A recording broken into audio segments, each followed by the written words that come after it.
Teachers जिनको कुछ जानना ना कौड़ी, कभी ब्लैक बोर्ड लेकर कुछ एक्सप्लेनर बनाते हैं, खाली व्यूज बटोरते हैं, उटपटांग ग्रैब्स लिखते हैं और उसके बाद से अपने आप को इतना महारथी समझने लगते हैं कि कुछ लोग उनको फॉलो करने लगते हैं उनके तमाशे की वजह से, और फिर वो जाकर जहां पर जो आता है वो बोलते हैं और उसके दम पर फिर वो पैसे वसूलते हैं। जिस देश में गुरु को भगवान से भी ऊपर माना जाता है, जहां लाखों गरीब बच्चों की भविष्य एक शिक्षक के हाथों में टिका होता है, वहीं पर उसी जगह राष्ट्रीय टीवी अहंकार कुछ शिक्षकों को दो कौड़ी का कह दिया जाता है। और फिर शुरू हुआ ऐसा विवाद जिसे छात्र, शिक्षक और सोशल मीडिया एक तरफ नजर आने लगे। लेकिन आप सबसे ये सवाल है, सबसे बड़ा सवाल है, क्या पूरे देश की समुदाय की शिक्षक को अपमानित करना इस प्रकार से सही है?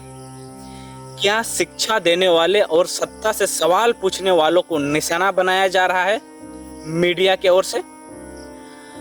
और आखिर अंजना ओम कश्यप ने ऐसा क्यों कहा, किस लिए कहा उन्होंने ऐसा? आज हम इस संविधान और लोकतंत्र के नजरिए से पूरी डिटेल में हम आप लोगों को इस कहानी के बारे में बताएंगे और डिटेल में आप लोगों को समझाएंगे। हाल ही में टीवी डिबेट के दौरान विशिष्ट पत्रकार अंजना ओम कश्यप ने यूट्यूब शिक्षकों पर टिप्पणी करते हुए कहा कि ऐसे लोग ब्लैक बोर्ड पर पढ़ाने के बजाय वो पैसा कमाने के लिए ड्रामा करते हैं और उन्हें दो कौड़ी का शब्द जैसे संबोधित किया गया। इसके बाद सोशल मीडिया पर भारी प्रतिक्रिया देखने को मिली क्योंकि ओम कश्यप ने टीचर्स को दो कौड़ी का बता दिया। कुछ शिक्षक और छात्रों ने इसे ऑनलाइन शिक्षा समुदाय का अपमानित बताया, जबकि लोगों ने कहा कि इसकी आलोचना कुछ विशिष्ट कंटेंट क्रिएटर के लिए थी, ना कि हर शिक्षक के लिए। लेकिन यहाँ पर शब्द शिक्षक का उपयोग हुआ है, ये भी ध्यान देने वाली बात है। भारत में शिक्षा केवल नौकरी नहीं देती है हमें, वे भविष्य भी बनाते हैं हम सबका, हर एक स्टूडेंट का, एक किसान का बेटा का, एक मजदूर की बेटी, एक आदिवासी छात्र, इन सबको आगे बढ़ाने का काम कौन करता है? शिक्षक करते हैं, छोटे से बड़े तक पढ़ाते हैं। आज देश के लाखों छात्र ऑनलाइन शिक्षक से पढ़कर सरकारी नौकरी जैसे जेईई, नीट, यूपीएससी, एसएससी जैसे परीक्षाओं में सफल हो रहे हैं। हम सब लोग देख रहे हैं, भारत का हर एक वासी देख रहा है। कोरोना काल में जब स्कूल कॉलेज बंद थे, तब यूट्यूब शिक्षकों ने करोड़ों छात्रों को पढ़ाई से जोड़ा रखा। इस कारण कई छात्रों सोशल मीडिया पर नाराजगी जताई कि सभी शिक्षकों को एक साथ दो कौड़ी कह देना ये उचित नहीं है, जबकि हर एक स्टूडेंट ऑनलाइन पढ़ाई करता है, लेकिन उन्हें दो कौड़ी का शब्द करना गलत है। भारत संविधान अनुच्छेद 19(1)(a) नागरिक को अभिव्यक्ति की स्वतंत्रता देता है। मीडिया को लोकतंत्र का चौथा स्तंभ कहा जाता है। हम सबको पता है मीडिया का काम क्या है, सरकार से सवाल पूछना, यह हम सबको पता है। जनता की समस्या जो भी हो, उस समस्याओं को सरकार तक पहुंचाना, भ्रष्टाचार को रोकना, भ्रष्टाचार के खिलाफ कंटेंट बनाना, शिक्षा, स्वास्थ्य और रोजगार जैसे मुद्दों पर बहस करना, ये काम है मीडिया का। लेकिन लोकतंत्र में यह अपेक्षा भी रहती है कि बहस आधारित पर आलोचना व्यक्ति या पूरे समुदाय के सम्मान को ठेस पहुंचाने वाली ना हो।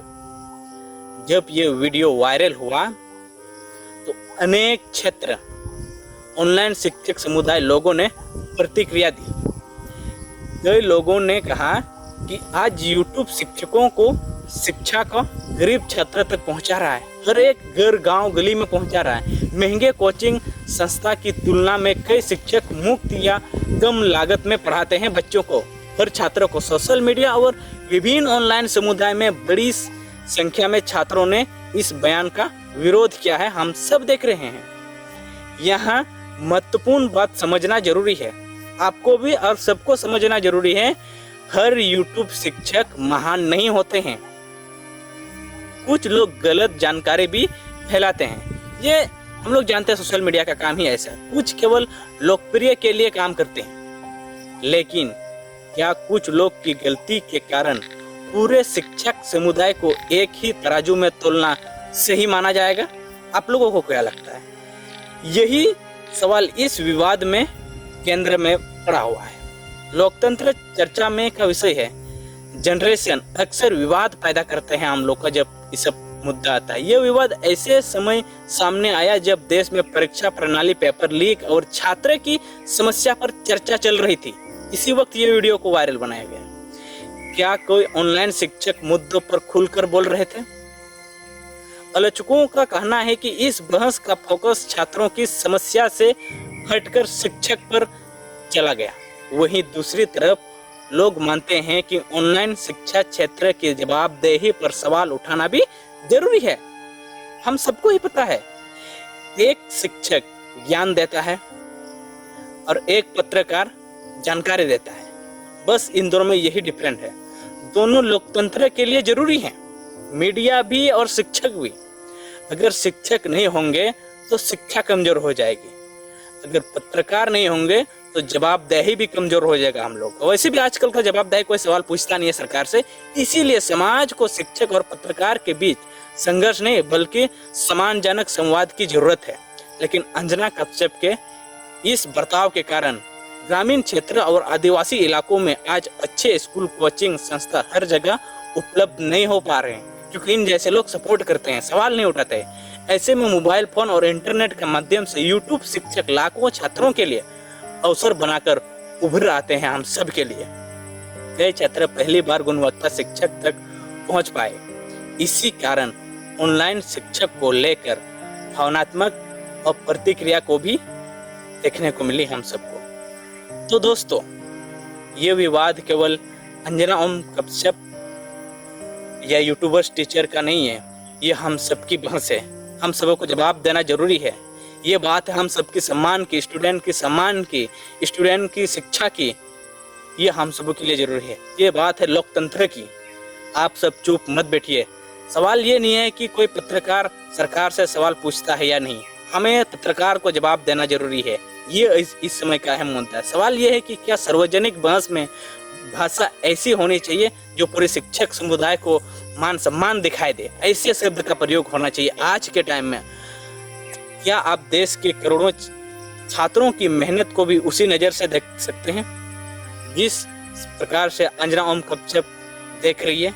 आपको क्या लगता है? हमें कमेंट में जरूर बताएं। यह शिक्षक के सम्मान के खिलाफ हो रहा है और हम ऐसे चुप नहीं बैठेंगे। कमेंट में जरूर बताएं कि आप ओम कश्यप को क्या कहना चाहेंगे, अंजना को क्या कहना चाहेंगे। आप इस वीडियो में कमेंट करके जरूर बताएगा। तो मिलते हैं नेक्स्ट वीडियो में। तब तक के लिए सभी को जय हिंद, वंदे मातरम।